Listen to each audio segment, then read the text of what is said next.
Hello,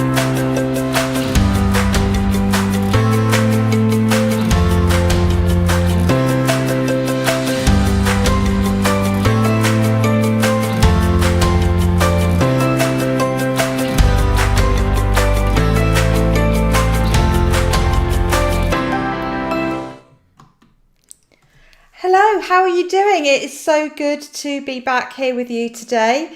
And the theme of the show this evening is all about how to make your ideas happen when you're short of time, how to get those really exciting things, those growth ideas moving, but you might be so busy spinning plates and doing the day job that it can be really challenging to actually get them done. So we're here to talk about that, and I'll be back in just a moment after this. This is the Idea Time Show with Dr. Jo North, helping facilitators expand their creativity, confidence and impact through the power of innovation in action.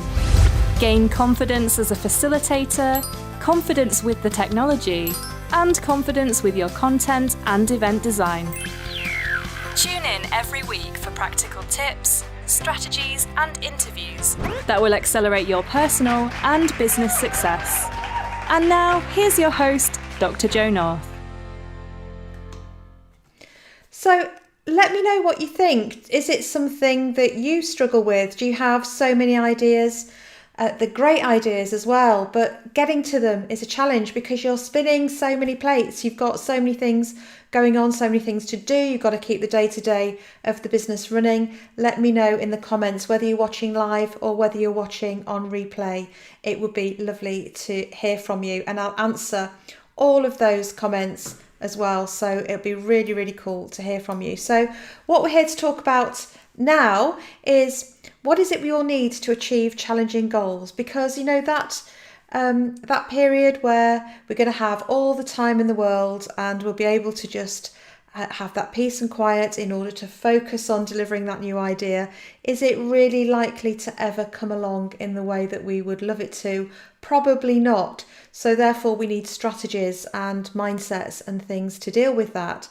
It's also important to think about how we're spending our time, because we actually prioritise how we spend our time, whether we think we do or not. So is that idea a big enough priority for you, or do you need to actually make it a real priority and reflect that in what you're doing? So we're going to talk about that.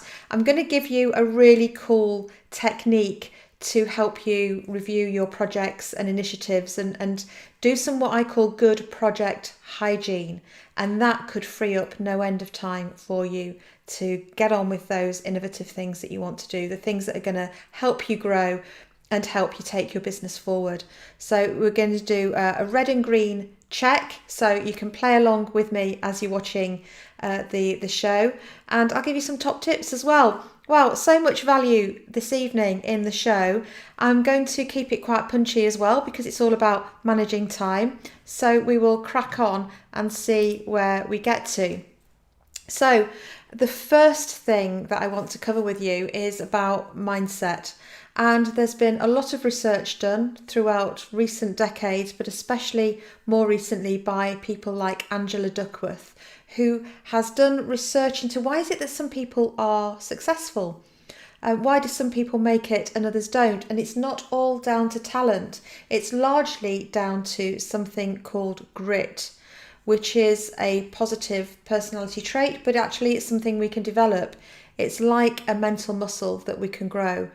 It's about hardiness, resilience, achievement, conscientiousness. It's about keeping going. And we know, I've talked before on the show about Malcolm Gladwell, about how many hours it takes to be great at things. As you can see in his book, lots of research in his book, The Outliers. And these things are all connected. You know, when you're getting sort of very similar messages from very different pieces of research, it shows that there's definitely something in it. So grit it's about keeping going, and actually that makes the difference. It's not all down to talent. It's not all down to being in the right place at the right time. Those things definitely help, but actually keeping going. And we need those to get ideas off the ground. So, but what gets in the way of that? Well, boredom. when we like the idea of it, but we don't like the reality of doing the work, or we don't like the reality of what that change entails. Sometimes we think we want to do something, we have a great idea, but the effort to get from zero to something can feel quite big. We sometimes don't feel that we've got the time to do it. And as I've said, sometimes time is a bit of an excuse because we have more choice than we think we have when it comes to time. Know-how can be a barrier. Maybe we've got a great idea, but we just don't know how to go about doing it. Sometimes it's about low self-belief, or what if this idea fails? And that fear of failure can really get in the way. But hopefully, I'm going to give you some tools, tips and techniques that will really help you. If any of those things in reality are getting in the way of you delivering your great ideas, then hopefully those things will help you. So I seem to have something just popping up here. So I'm just going to do that. There we go. I'm not sure if that's helping or not, but there we are. Something strange is popping up on the bottom of my screen. I'm not quite sure what's going on, but hopefully it looks all right for where you are. Now, one thing that can get in the way as successful business people, entrepreneurs, sometimes we can be dazzled by the amount of opportunity and ideas out there, and it can all look really attractive and exciting. And of course, opportunity really is limitless. But what we need to do if we are to be successful is to look at the cumulative effect of what we're taking on, not just keep adding more and more stuff in, and make sure that we always have clear priorities that we work to and review what's working and what's not. So the essence of strategy is choosing what not to do, says Michael Porter, and I really believe in that. It's about making sure we focus on the things that matter and not getting distracted by too many other things. And that really gets in the way of making progress. We need to focus on what counts and make sure we're not really attracted by sparkly things that are distracting and take our focus from where it needs to be. And we've got Christine Francis is here with us. Hi, Christine. Christine is in listening and watching from Beirut, so it's really good to see you. Thank you very, very much for your thumbs up. It's good to see you. Now, when it comes to thinking about how you manage your time and your initiatives, this is what I mean when I referred earlier to something called good project hygiene. Because if you do these things in this list, then you can actually free up loads of time. So just answer yes or no to these. Do you regularly review all your ongoing and planned initiatives in a structured way? That can help you release a lot of time, because you can see what's working, what's important, what's not, what needs to be reprioritised. Do you regularly prune or trim your initiatives? Do you actually sit down and say, I'm going to stop doing that? Because you can't just keep adding more things in. At some point, your capacity will be overflowing and you'll need to create some space. So regularly taking things away is really important if you're going to make progress on the things that matter to you. Also, the third one is about having a clear roadmap for all your initiatives over the course of the year. So just mapping out what you've got planned, what's coming up, and really thinking about how that all fits together. Have you got time to do that? And how are you going to make it all work? And maybe push some things back, bring some things forward, resource for it accordingly.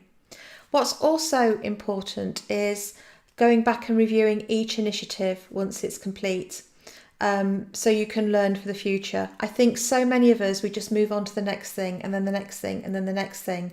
But actually taking even a few minutes with a cup of tea to step back, make some notes, just brain dump all the things that we've learned from the last thing that we've done.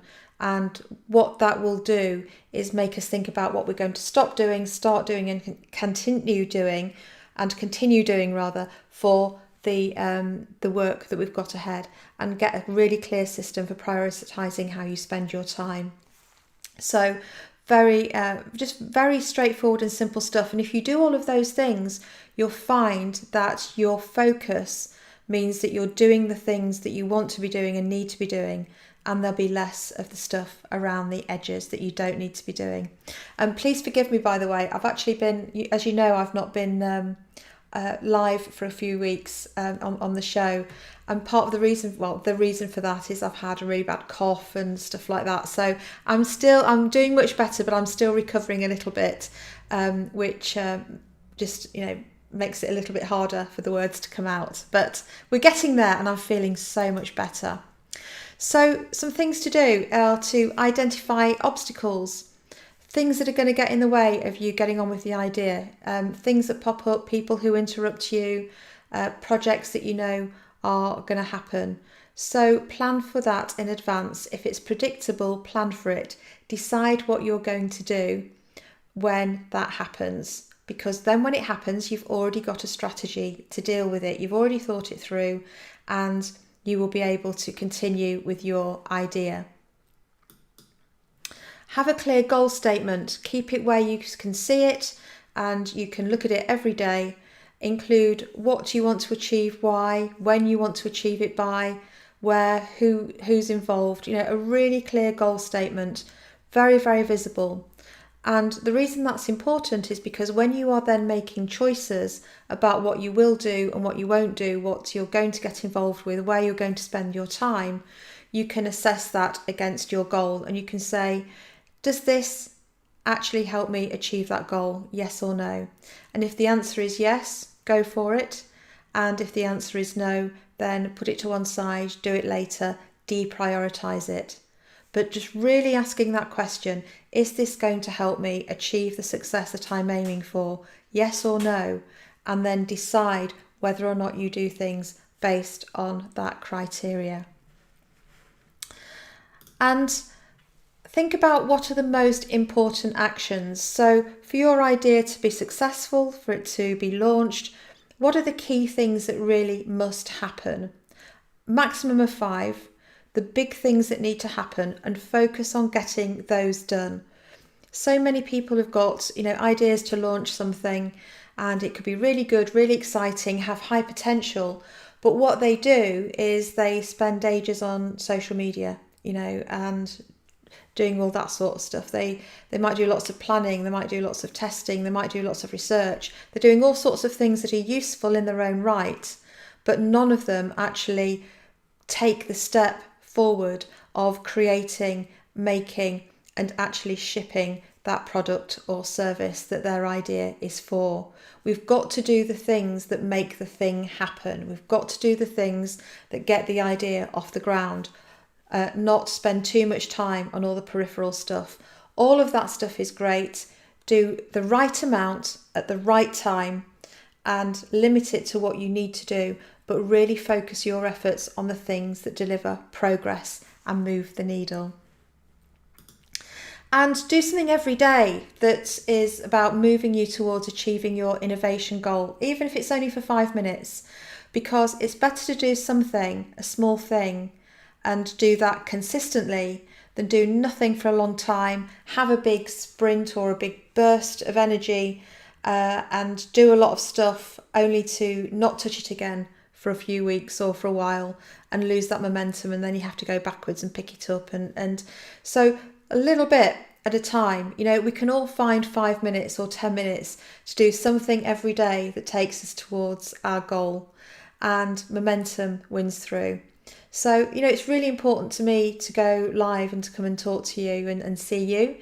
And I wanted to do, even if a short live, even if I'm not being completely sparkling today, it's better to do that. Come and say hello, come and hopefully share some value with you. And then when I'm feeling better, I'll do some bigger ones. Just the small things that make the difference are important. And identify what only you can do and make sure that only you do those things. And anything else that anybody else can do, you can delegate that, you can outsource it, or really think about, do you need to do it at all?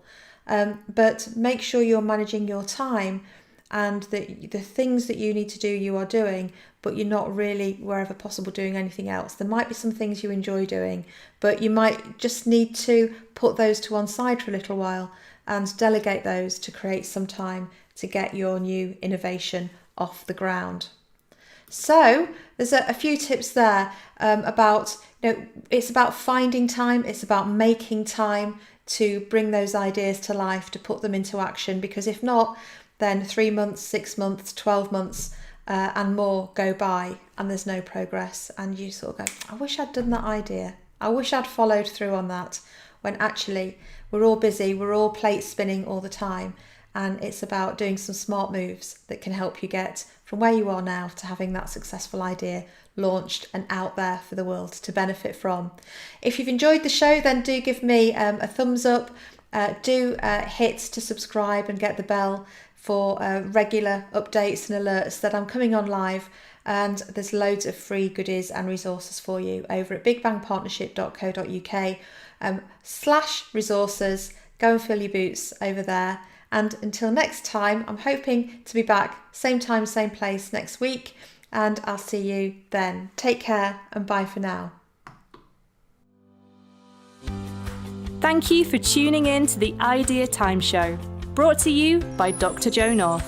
Don't forget to subscribe to our channel and access more completely free resources at bigbangpartnership.co.uk/resources. We'll see you next time.